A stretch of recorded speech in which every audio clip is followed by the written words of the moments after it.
그럼 3교시 시작하도록 할게요.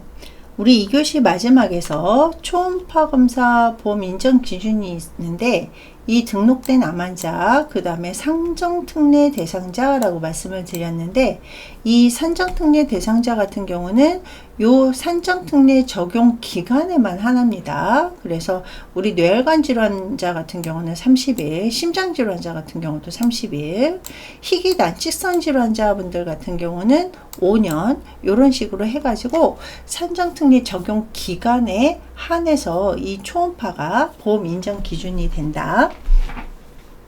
같이 기억을 해 주시고요. 자, 그 다음에 여기 보시면 이제 검사 인정 기준 사례를 좀 살펴볼 건데 우리 앞에서 신경계 검사 있었잖아요. 예, 신경계 검사 같은 경우도 브레인데스 뇌사냐 아니면은 심플이냐 기능이냐 이런 것들이 이제 달랐었는데 요 신경계 질환에만 산정한다. 신경학적 검사는. 그리고 신경계 질환에만 산정하되 월 1회 이상 실시를 했다라고 하더라도, 그러니까 보험 기준은 월 1회다 라고 생각하시면 되겠죠. 그래서 한 달에 한 번 이상 실시했다 라고 하더라도 한 번만 산정할 수 있어야 된다. 자, 그리고 만 6세 미만 소아한테서는 30% 가산하게 되는 거고요. 자, 그 다음에 우리 이제 안과 쪽에서 정밀 안저검사라든지 세극등 현미검사라든지, 그래서 왜 우리 카탈락 백내장 수술을 한다던가 아니면은 이제 자세한 검사를 녹내장 검사를 한다던가 이럴 때도 보험 급여가 되기도 하고 안 되기도 하고 이러는데, 일단 보험 급여 같은 경우 안저검사를 했거나 했을 때 얘는 주 2회죠. 예, 그래서 일주에 2회까지만 산정이 되고 이 세극등 현미검사 같은 경우도 일주에 2회까지만 산정이 된다. 그러니까 저희가 이 편측 같은 경우도 이제 안저검사 왼쪽 오른쪽 해가지고 이제 각각 산정할 수 있게끔 이제 미리 이제 의사 선생님한테 말씀을 드릴 수 있어야 되고, 왜냐면 이제 편측이라는 말이 없으면 양쪽을 했다라고 하더라도 그 소정 점수만 산정한다라고 되어 있잖아요. 물론 잘 아시겠지만 나중에 오더지에 편측이라는 말이 안 써 있으면 이제 그거 써달라고 말씀하실 수 있어야 되고요. 그래서 우리가 이 보험 인정 기준도 어떤 환자이냐, 그 다음에 실시를 했을 때 며칠 이내에 보험이 되느냐, 아니면은 한 달에 몇 회, 주 몇 회까지 인정이 되느냐, 이런 것들도 같이 살펴보시면서 정리하면서 공부하시면 좋을 것 같고요. 자, 그러면 사례를 한번 볼게요. 자, 녹내장 의심 증상으로 내원했대요, 환자분이. 그래서 눈에 계측 검사를 했는데 요거는 보험 급여가 되느냐 이렇게 되어 있단 말이에요. 그래서 우리 눈의 계측 검사, 그래서 이제 그 레이저 안 축장 검사 같은 경우 했을 때, 근데 이 계측 검사는 보험 기준이 백내장 수술을 했을 때, 백내장 수술을 할 때 우리 이제 이 인공 수정체를 넣잖아요. 그래서 인공 수정체의 도수 측정을 하기 위한 검사다, 이 눈의 계측 검사는. 그러니까 이 환자분은 녹내장 의심 증상이잖아요. 그래서 백내장 수술 이외에 다른 목적으로 계측을 했을 때는 비급여다. 그러니까 저희가 이제 진단명 아니면은 이제 그 검사를 할 때 대상자의 의심 증상이라든지 이런 것들을 잘 살펴서, 만약에 녹내장이 의심이 되는데 눈의 계측 검사를 꼭 해야 되겠다라고 하면은 비급여로 해가지고 환자 부담으로 이제 저희가 이제 받을 수 있어야 되겠죠. 자, 그 다음에 임산부가 산전 지찰 목적으로 검사를 했는데 간 기능 검사를 했대요. 우리 아까 임산부는 2017년도부터 초음파 검사는 산전으로 보험 급여가 됐다 이런 식으로 되어 있는데, 산전 목적 검사 목적 심사에서 간 기능 검사를 실시를 했는데, 그래서 청구를 했더니 심사 조정이 떴대요. 그러면은 이 사유가 뭐냐?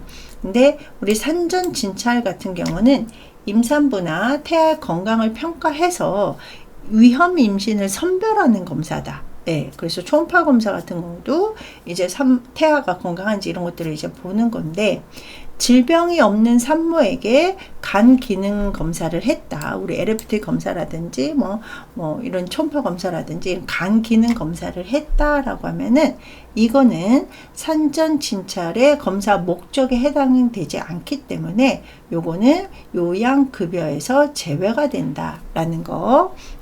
이런 것들 이제 QA를 통해 가지고 우리가 보험급여가 되느냐 안 되느냐. 그래서 보험급여가 되면 본인 부담금만 받고 나머지는 청구할 수가 있는 게 되는 거고요.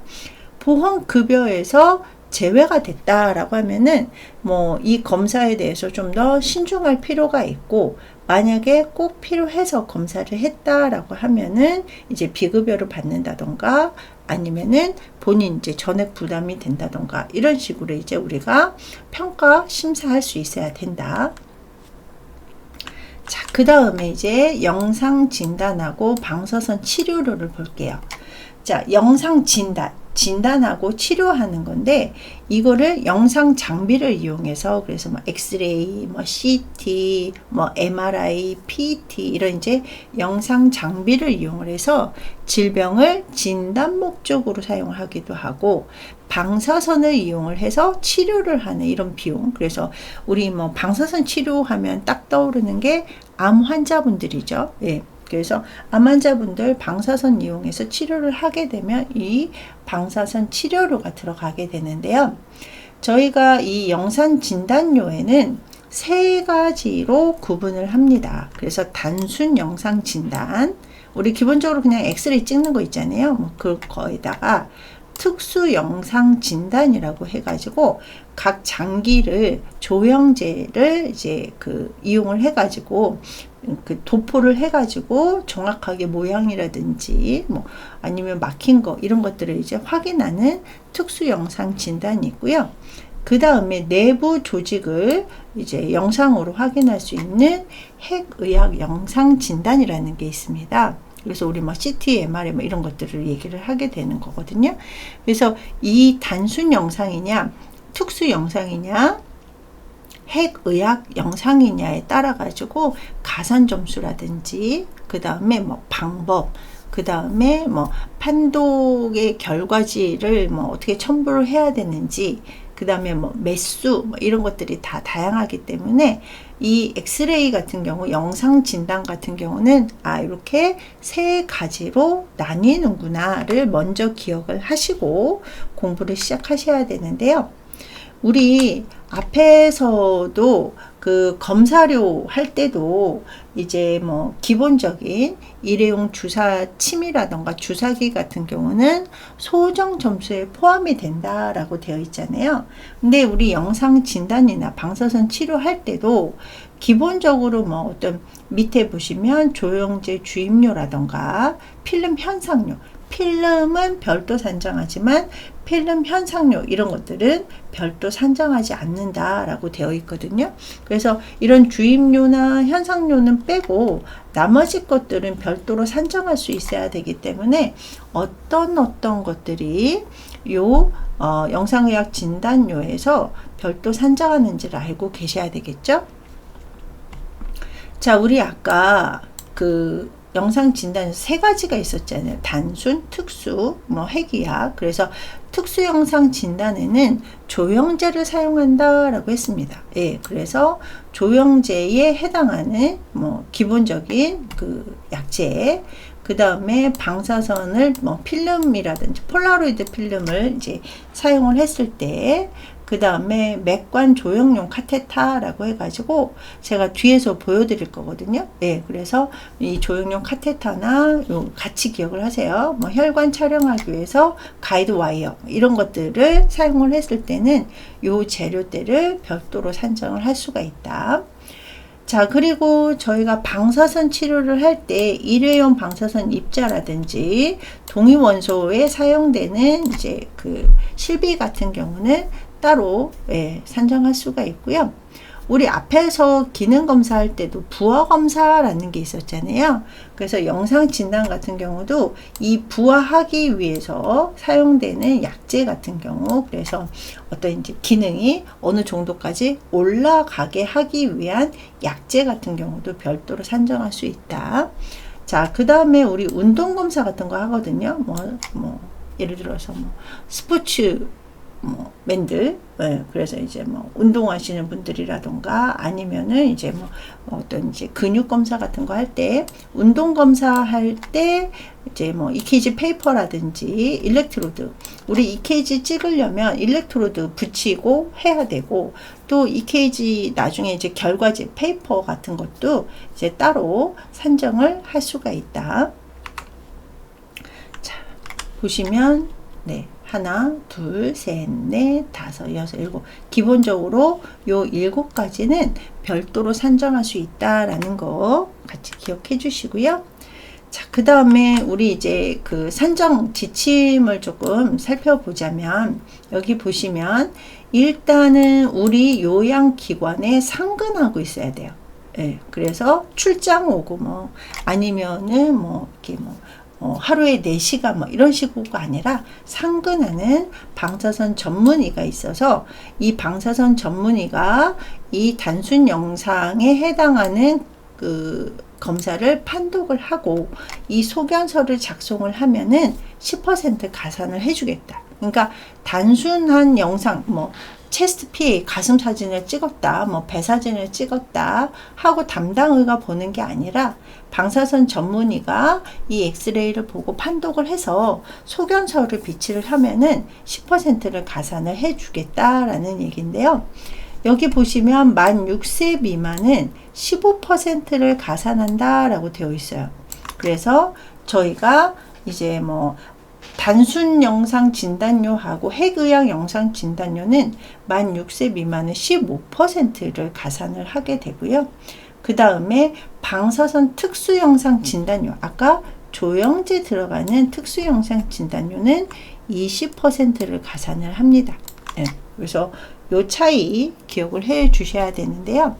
여기는 만 1세 미만, 신생아, 그 다음에 만 6세 미만 이렇게 따로 하는 게 아니라, 이 영상의학 진단료는 만 6세 미만으로 해가지고 어떤 거는 15%냐, 어떤 거는 20%를 가산하느냐, 요 차이만 같이 기억을 해주시면 되고요. 자, 그 다음에 이제 동일 부위를 엑스레이를 이제 2매 이상 찍었다. 그러면은 2매부터는 50%씩 각각 가산하게 되는 거예요.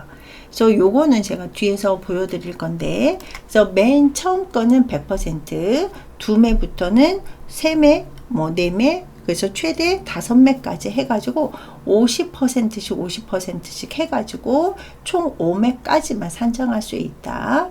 자, 이거는 이제 그 CR을 이용을 하든 팍스를 이용을 하든 똑같습니다.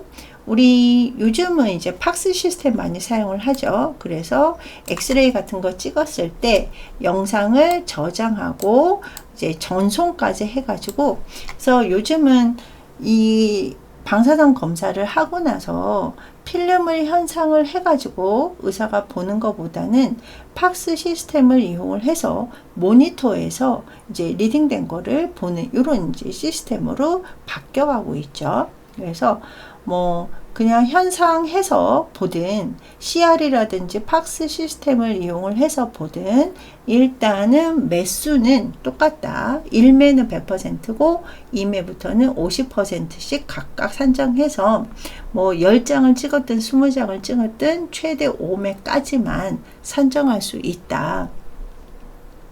자, 그 다음에 이제 특수영상 진단료 같은 경우는 제가 앞에서 조영제를 이용을 해서 각 기관을 정상적인 모양이라던가 흐름이라던가 이런 것들을 이제 확인하는 건데요. 이것도 마찬가지로 우리 당해 요양기관의 영상의학과 전문의가 상근하고 있어요. 영상의학과 전문의가 상근을 하고 있어서 판독을 하고 소견서를 작성을 하면 똑같이 10%를 가산을 하는데, 이 특수 영상은 아무래도 이제 조영제라는 주입이 있기 때문에 만 6세 미만의 소아한테는 20%를 가산을 하게 되는 거고요. 예. 자, 그 다음에 핵의학 진단료나 골밀도 검사료 같은 거를 보시면, 일단은 핵의학 전문이나 아니면은 방사선 동위원소 취급할 수 있는 특수 면허를 소지한 의사가 이제 병원에 계시다라고 하면 이제 판독하게 하고 소견서를 작성을 하면은 요 판독료도 소정 점수의 10%를 가산할 수 있다.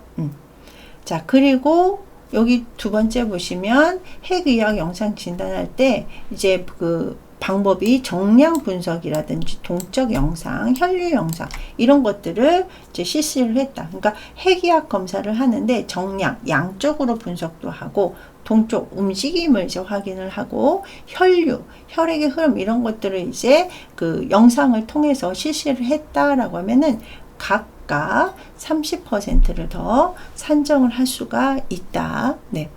자, 그 다음에 만 6세 미만 같은 경우는 아까 이제 단순 영상하고 똑같이 15%를 가산할 수 있고요.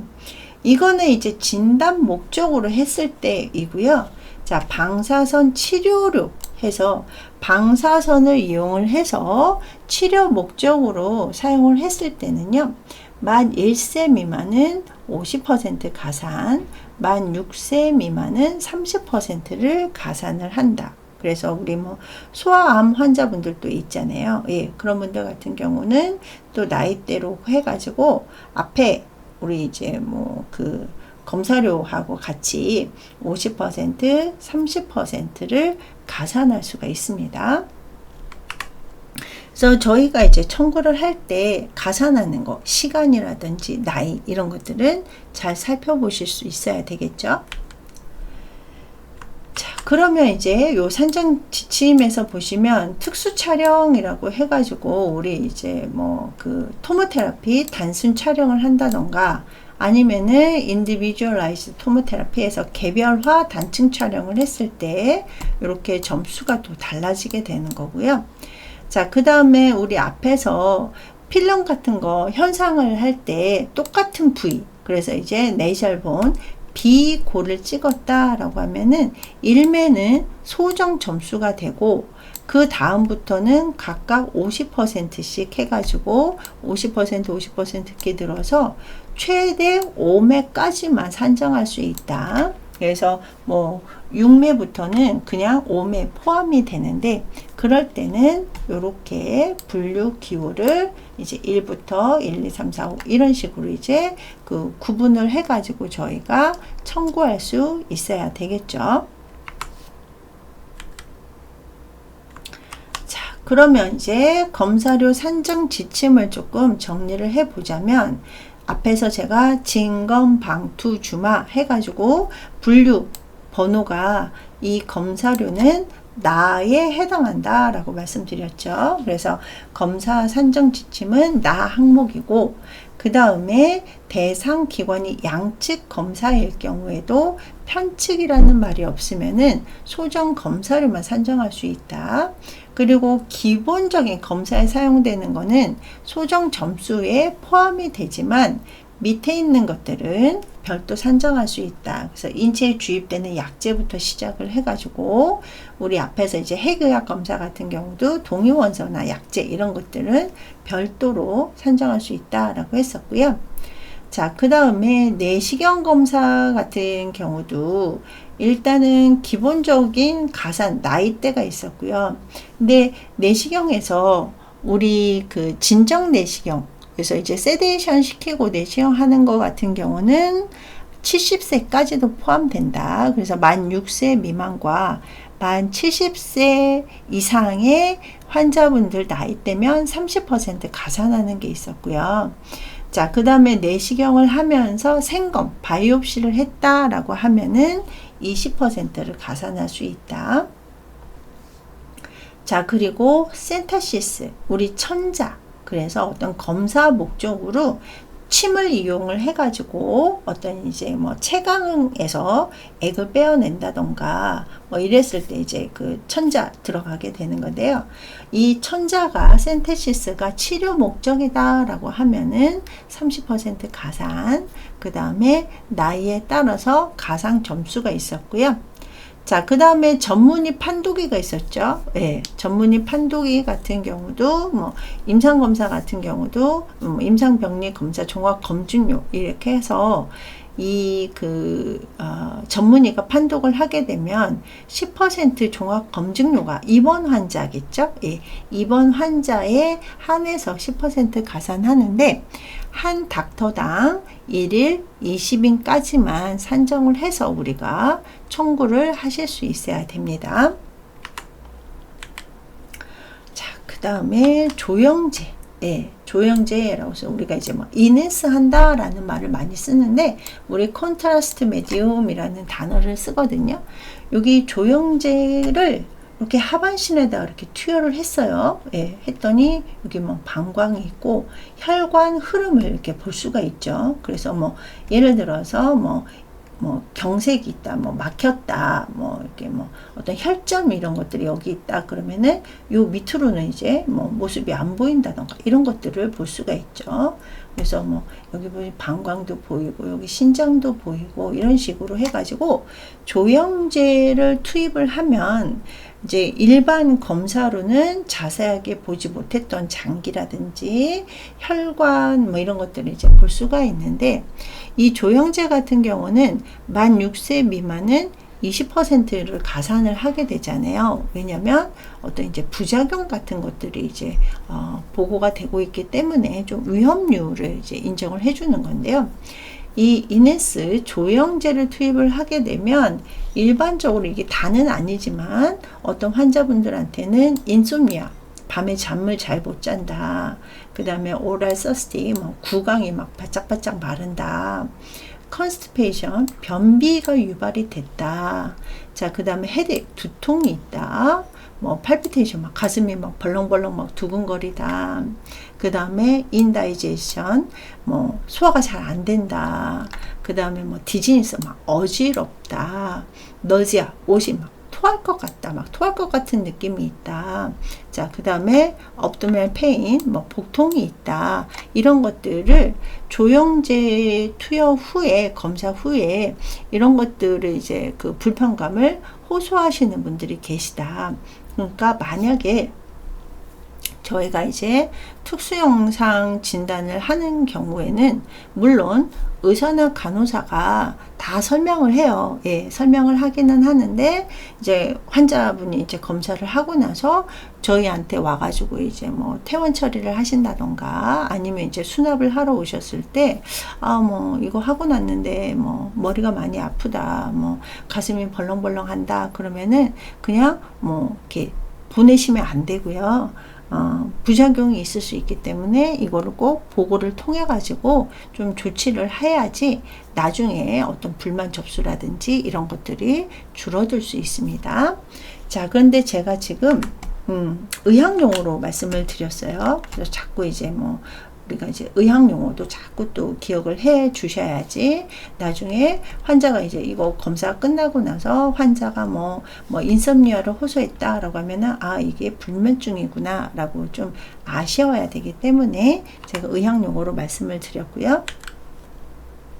자, 그 다음에 우리 앞에서 치료 재료대에서 별도로 산정할 수 있는 게 이런 카테터라든지 가이드 와이어 뭐 이런 것들, 맥관 조영제 뭐 이런 것들이 있었는데요. 이렇게 이제 혈관에 통해 가지고 이렇게 들어갈 수 있는 거고, 그 다음에 이제 가이드 와이어, 그래서 우리 카테터 같은 거 주입하거나 아니면은 우리 뭐 벌룬이 시킬 때도 뭐 이렇게 약간 가이드 안내해 주는 이런 이제 그 쇠같이 생긴 이런 와이어가 있거든요. 이런 것들도 별도로 산정할 수가 있고, 자, 이거는 유치 카테터라고 해가지고 우리 이제 소변줄, 그래서 얘를 이제 요도를 통해 가지고 방광에다가 이제 주입을 하고 나서 소변이 원활하게 이제 그 해야 되는 카테터, 이런 것들은 이제 개수로 해 가지고 별도로 산정을 할 수가 있습니다. 자, 그 다음에 우리 CT 이제 검사 같은 경우는 이제 우리 핵의학 검사 같은 경우는 일반적으로 CT가 있고 MRI가 있고 PT가 있단 말이에요. 근데 우리 이거 결과지 보면 거의 뭐 비슷비슷하게 생겼잖아요.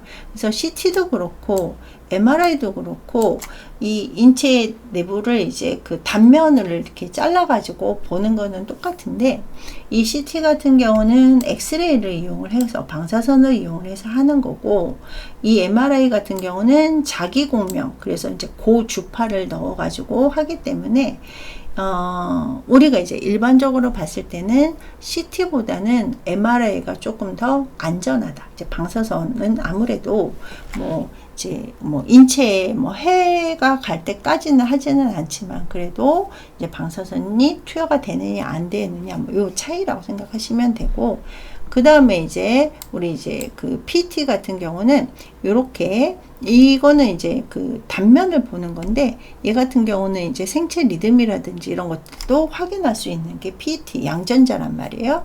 그러다 보니까 암 환자분들 같은 경우는 또 이렇게 PT 검사를 하시기도 합니다. 자, 그러면 사례를 조금 볼게요. 그래서 우리가 이제 검사를 하는데, 환자가 이제 헤드액, 두통이라든지 디지니스, 어지럼증이 있는 환자가 내원을 하셨어요. 그래가지고 신경학적 검사를, 일반적인 검사를 하고 나서 MRI 촬영을 했어요. 예, 그러면 MRI 촬영이 보험 급여가 되느냐 안 되느냐 요 질문이거든요. 예. 자, 이게 MRI 검사가 보험 급여가 되기도 하고 안 되기도 하는데요. 일단 이 환자분 같은 경우는 두통이나 어지럼증에 해당을 해가지고 신경학적 검사를 실시를 했다. 실시를 했는데 이 신경학적 검사에서 이상이 없는 경우에 MRI를 찍어서 확인을 하게 되면 이거는 급여 대상이 됩니다.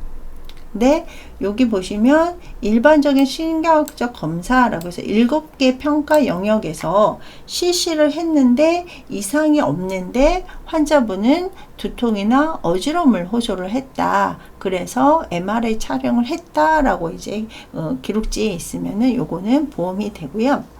일반적인 신경학적 검사, 그래서 7개 평가 영역에서 뭔가 이상이 있는데 MRI를 찍었으면 요거는 또 보험 혜택이 안 될 수도 있습니다. 그러니까 MRI를 찍어서 급여가 되려면 요 결과지도 같이 이제 첨부가 돼야 되겠죠. 자, 그 다음에 투약, 메디케이션 투약하고, 그 다음에 프리퍼레이션 조제. 그래서 우리가 진검방투 였었잖아요. 방사선은 이제 다, 투약은 라, 행위표라고 생각하시면 됩니다. 자, 그래서 투약 및 조제료는 뭐냐? 의사의 처방에 따라서 하는 것이다. 그래서 우리가 의약품 같은 경우는 일반 의약품이 있고 전문 의약품이 있었잖아요. 근데 이제 위에 있는 경제성, 안전성, 유효성, 그리고 약의 효능, 효과, 용법, 용량 이런 것들은 이제 전문이든 일반이든 다 고시가 되어 있기는 하는데, 일단은 이 조제료는 전문 의약품이라고 또 생각하시면 될 것 같아요. 그래서 이 전문 의약품은 의사의 처방에 따라야만 되는 거잖아요. 일반 의약품은 그냥 약국에서도 약사한테 설명을 하고 약을 구입할 수 있는 건 일반 의약품. 의사의 처방에 의해서만 투약하고 조제가 가능한 거는 전문 의약품이라고 이제 같이 기억해 주시면 되는데, 일단은 이거는 의약품은 요거를 고려해야 된다. 경제적이어야 된다. 너무 비싸면 안 되겠죠. 예, 그리고 안전해야 된다. 부작용이 너무 많거나 아니면은 부작용 사례 이런 것들이 검증이 안 돼 있거나 이러시면 안 되고, 그 다음에 유효성, 이거를 투약하거나 조제를 했을 때 환자분한테 효과가 있어야 되겠죠. 그래서 이 경제성, 안전성, 유효성을 고려를 하고, 그 다음에 약에 대한 비용은 실거래가예요. 예, 그래서 우리 이제 상한가가 있거든요. 그래서 이 실거래가에 한해서만 저희가 할 수 있고, 또 그 약을 조제하는 비용까지 다 포함을 해서 식약처에서 이거는 어떤 효능이 있다, 어떤 효과를 가지고 있다, 용법은 뭐 하루에 3번이어야 된다, 뭐 이런, 하루에 1번, 하루 3번 이런 용법이 있어야 되고, 용량 하루에 뭐 몇 밀리그램 이상을 투여하면 안 된다, 한 번 투여할 때 몇 밀리 투여를 해야 된다, 이런 이제 용량 같은 경우를 식약청, 그래서 식품의약청이죠. 그래서 식약청에서 허가한 사항으로만 이제 저희가 투약 및 조제료를 산정을 할 수가 있는데요. 예를 들어서 용량이 하루에 1200mg을 초과하면 안 되는데 하루에 3000mg을 청구했거나 이러시면 안 된다라는 얘기죠. 그래서 투약 및 조제료 같은 경우는 일반적으로 이제 전문의약품인데, 자, 이 산정 지침을 보시면 기본적으로 산정하면 안 되는 것과 산정할 수 있는 것들이 있는데요. 이 투약할 때 사용되는 용기, 그래서 투약병, 예를 들어서 물약 같은 거 하루 3일치를 투약병에다가 따로 이렇게 해서 준다던가, 이런 투약병. 그 다음에 연고 같은 경우, 연고 이제 예를 들어서 30mg 하면은 그 30mg만 따로 이렇게 연고 꽉에다가 넣어준다던가, 안약병이라던가. 그 다음에 요즘은 이제 그 처방을 하게 되면 1회 분량으로 포장을 해서 주잖아요. 그런 이제 포장지, 이런 재료대 같은 경우는 포함이 되어 있기 때문에 별도로 산정하면 안 되는데요. 자, 보시면 퇴원환자 조제료 같은 경우는 이 조제실에서 조제 투약한 경우에는 또 퇴원환자 조제료라는 걸 산정할 수 있다. 자, 그리고 외래 환자 조제나 복약 지도료는 의사 처방에 의해서 약사가 조제실에서 조제 투약한 경우에는 또 외래 환자 조제 복약 지도료를 또 별도로 산정할 수 있다. 자, 그리고 조제실 제재를 조제 투약한 경우에서 이제 조제하고 제재료는 조금 다르거든요. 그래서 이거를 조제하고 복약 지도료를 했으면 이 소정 점수의 50%를 제재료로 별도 산정할 수 있다. 이런 식으로 조금 구분을 해 놨습니다. 그래서 약간 좀 이렇게 혼란스러울 수 있는데, 교재를 이제 찬찬히 읽어가면서 이제 구분을 하시면 좋으실 것 같아요. 자, 오늘은 여기까지 하고 다음 주에 이어서 공부를 해 보도록 하겠습니다. 자, 수고하셨습니다.